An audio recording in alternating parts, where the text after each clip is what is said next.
Good morning, Coach. How you doing? Hey, Ray. I'm just lovely. How y'all doing?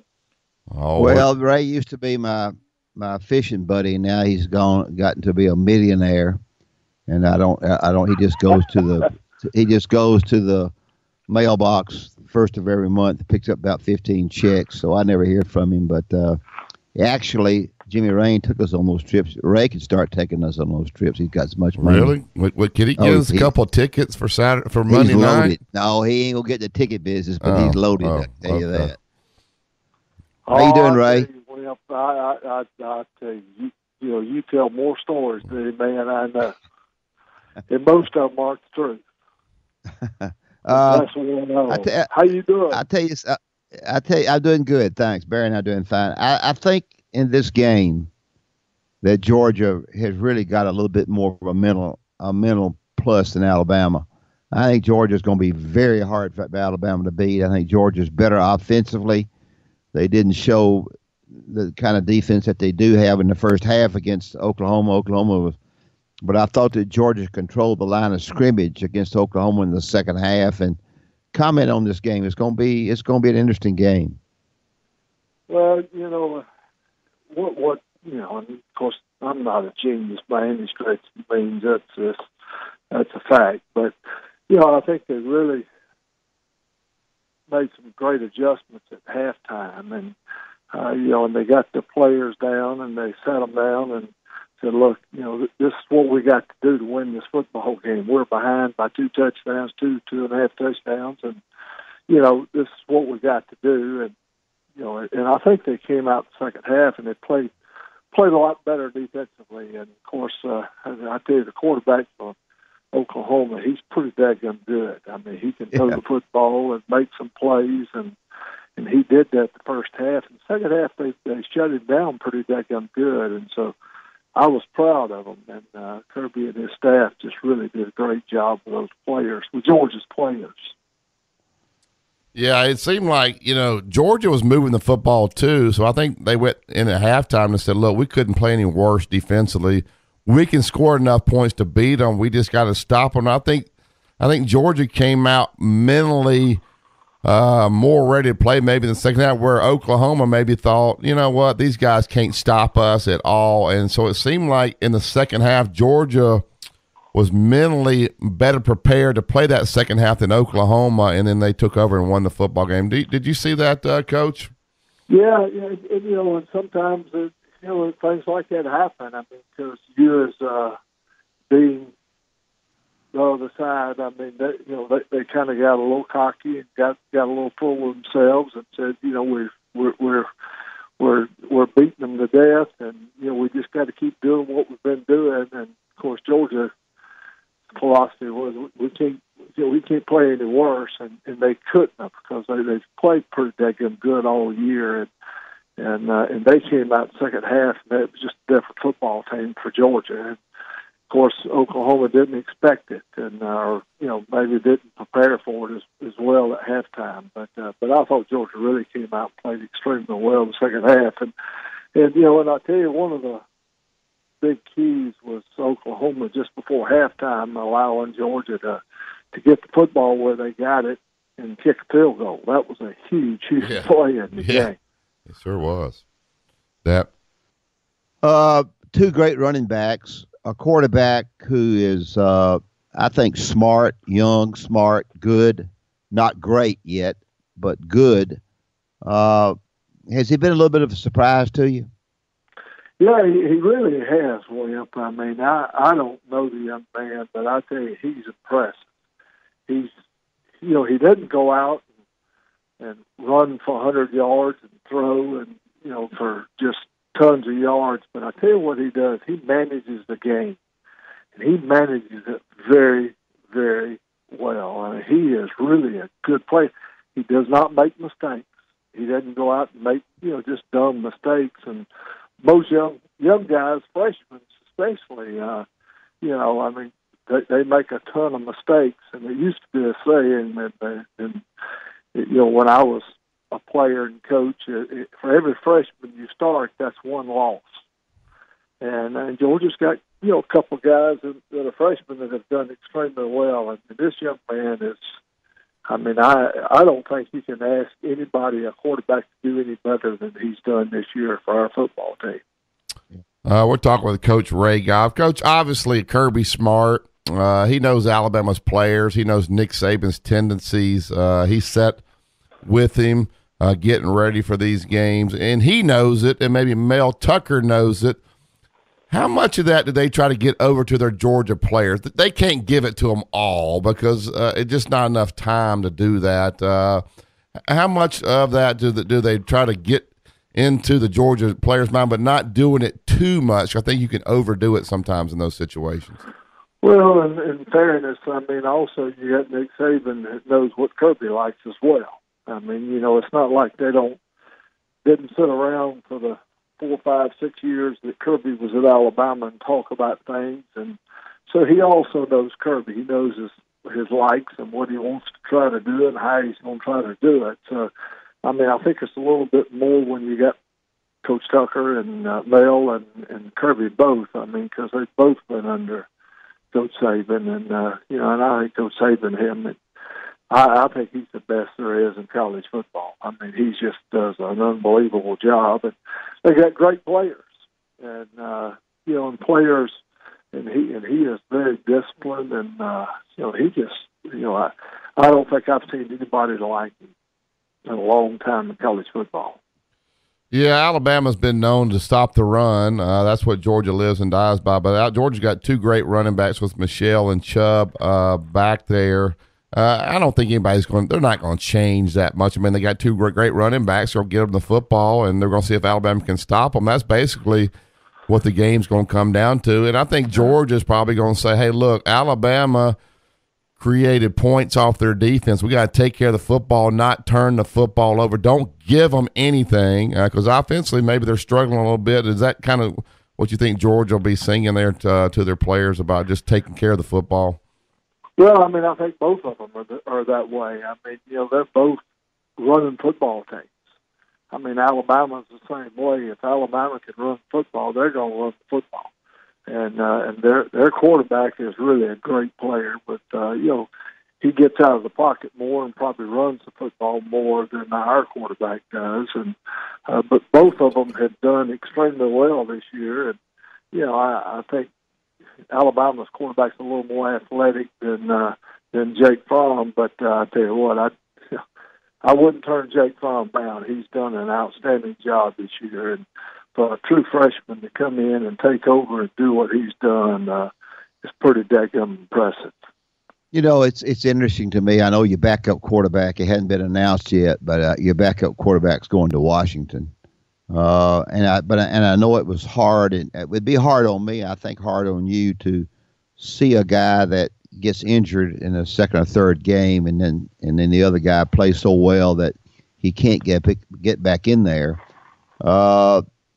You know, you got to, I don't know anything about either one of the quarterbacks, but you got to, it was a hard decision to make. It ended up being the right decision, but of course, you know, you're going to lose the quarterback to Washington, I think, but it was something that when you're the head coach there, it's difficult. Well, it is. I mean, you hurt the kids. I mean, you know, you become close to the families, and you know, and you want them all to play. You want them all to do well, but unfortunately, they only have one ball, and they got one quarterback.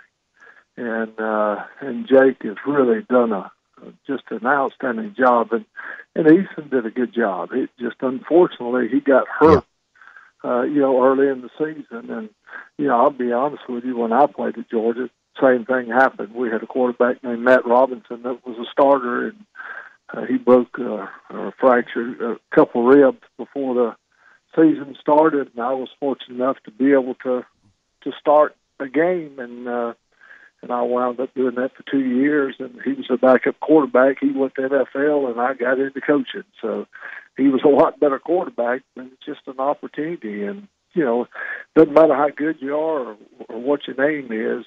You know, you get out of the lineup, somebody jumps in and takes your place. I mean, sometimes it's hard to get them out of it. We're talking with Coach Ray Goff. Coach, obviously Mark Richt recruited pretty darn well over there. A lot of those guys were there when Kirby got there. Sometimes a new voice comes in. It's just a new way of doing things. What is maybe the different style of what Kirby's got now to what Mark Richt was doing when he's there? But I think Kirby appreciates the talent he inherited, because most of the time when you go get a job like that, you're getting it because the guy was fired and there wasn't a lot of talent there. But I think Kirby Smart walked into a lot of talent that Mark Richt left.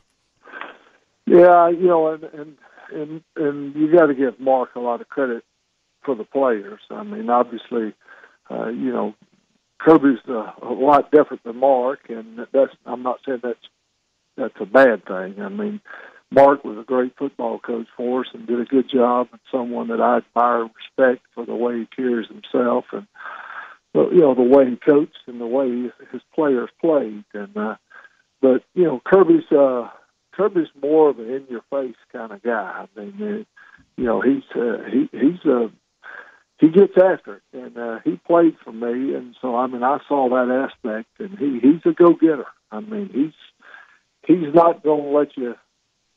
He doesn't have slackers on his side of the football. I mean, he's going to go after them, and he's done a really great job. And obviously, you can tell that the players like him because of the way they play. I don't know if they're scared of him or love him, but I'm sure they love him. But he just really does a great job. And his father obviously was a big influence in his life, and his dad was a high school coach that did a great job in the state of Georgia. And his whole family is just really good folks. That's a good combination, though, Coach. If they're scared of you but still love you, I think that's a pretty good combination, isn't it, Coach, to have their attention? That's what Wimp did to you, didn't he? Yeah, exactly. And his players as well. You know the reason I like Kirby is because he came to me one time at Jimmy Raines' banquet, and he said, "Wimp, my daddy used to bring me to a lot of your basketball games. I love to watch your teams play, so I really like him." Yeah, he's not that old, Wimp. He's not old. You were still coaching when he was. Maybe his daddy told him about the games. His daddy brought him to my games. Don't tell me anything. I don't know, Coach. Where will you be Monday night at when that game's kicked off? You going to be in the stadium, or you going to be on your couch? No, I tell you what. I'm going duck hunting in Berlin, Maryland, with a friend of mine named Dr. Nelson Price, a pastor at Roswell Street Baptist Church, and Marietta, Georgia, and Cleve McClary, a good friend from South Carolina that is just one of the most outstanding men and speakers I've ever heard in my life. Got hurt and blown up some parts of his body in Vietnam. I lost. Oh, me! Wow. And he was on a ridge, and he was a captain, I believe. I'm not sure what his rank was, and they were out one night doing some, making sure things were good, and Viet Cong came rushing the hill, and they threw a hand grenade. One of his men dove on the hand grenade and saved his life. And so he's just a great guy. So I'm going to be up in Maryland duck hunting for 2 days, and we're going to be there during the game. And when I told him I'd go, I didn't even realize the game was on Monday night. I thought it was on Saturday.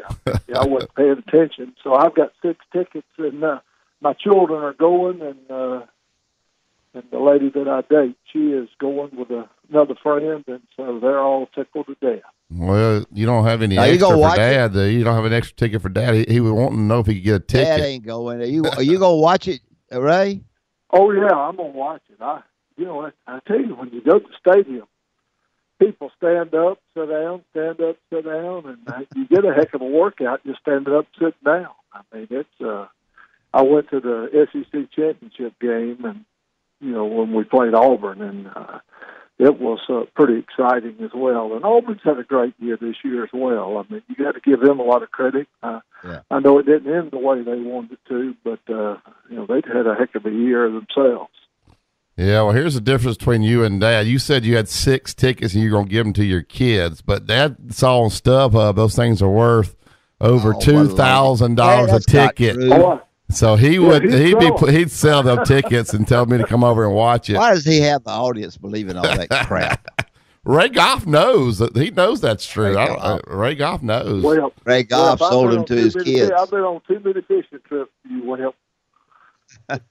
Well, the problem was that every time they brought breakfast, Vince Dooley ate everything both of us had. They brought us great food to the boat, and we had two boats, and Vince was on one, and Ray and I were on the other. Ray and I like to starve to death. Vince took all the food. Really? I'm not going to say. No, you're not going to say, because Vince coached him. He ain't going to say a word. I can. Yeah. All right, Coach. I know we won't get a prediction out of you, but I'll ask you anyway. Who do you think wins this game? Well, obviously, I would love to see Georgia win. Sure. It's going to be a tough game for Georgia. I mean, you got to factor in that. We flew from California back to Atlanta and got to Athens late the next morning, and a lot of that has in the time zone, it's a little different flying from California than it is from Louisiana. So I think that Alabama's got a little bit of a jump to start with in that regard, just for the players being able to relax and they've been there. I mean, to be honest with you, they've been there as well. Yeah. And sometimes that's a factor. And, they've been there, the last 3-4 years, or 2 or 3 of the last 4 years.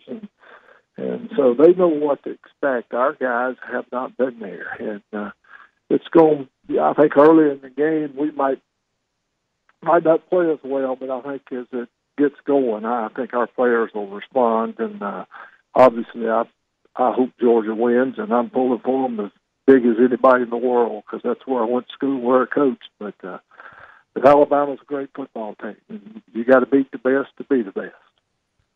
That's right. Well, Coach, thanks, we appreciate it very much. Have a good hunting trip, and well, I appreciate be better to those guys than you were to me when you and I went fishing. Well, Whip, they're easier to talk to, and they don't tell you what to do all the time. Yeah, I'm sure Barry's never heard that. No, well, I knew how to fish, and you really didn't. Yeah, if it's a free hunting trip, tell them Dad will go with y'all next year. You'd love that, wouldn't you, Barry? Yeah.